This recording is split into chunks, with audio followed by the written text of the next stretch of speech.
Since the announcement of Chief Martin Birkenfeld's retiring as the Amarillo Police Chief back in February, the department has been searching nationwide for their next chief. The 3 finalists were named this week. Fox 14's Princess Bryant brings us a deeper look into each candidate. That story is a part of our Democracy 2025 coverage tonight.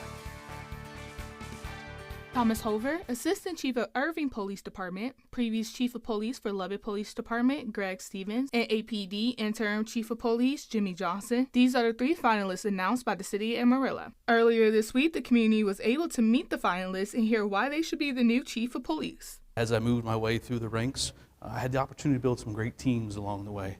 In doing so, a lot of those teams and a lot of those challenges were the same challenges that are here in Amarillo. So, been experienced with some of the things that you all are experiencing here.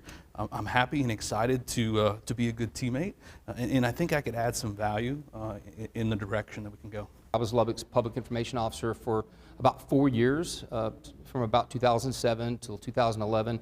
And that's what I learned is the value and the importance of communication and transparency with the public.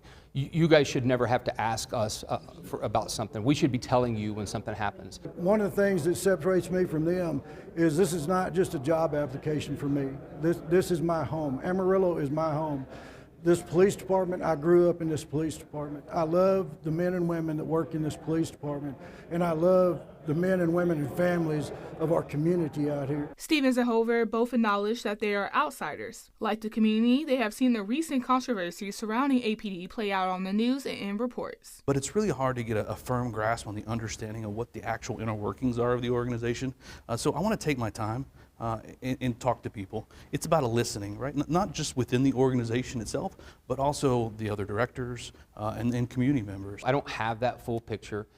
There's obviously some issues I think that are there that need to be solved, whether it's culture, it's leadership, whatever it is. And one of those people I tend to look at it and say, hey, whatever issues and problems you've got a leadership problem. You can solve most everything through good, strong leadership. Johnson also spoke to the recent incidents within the police department and what change he wants to bring. We have not had operational failures.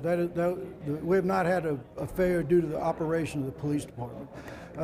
When it comes to transparency, I also want to make it clear that the public absolutely has a right to know what their police department is doing.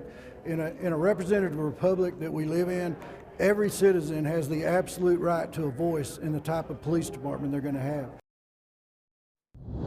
One of the things that all the finalists mentioned that they wanted to bring is transparency. Stevens says the department should be the ones to tell the public when something is happening, and the public should not have to question what is happening in the department.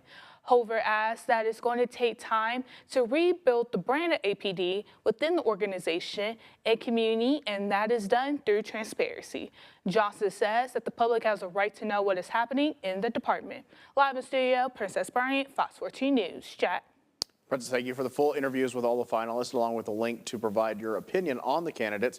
You can go to our website, myhighplains.com. The Potter and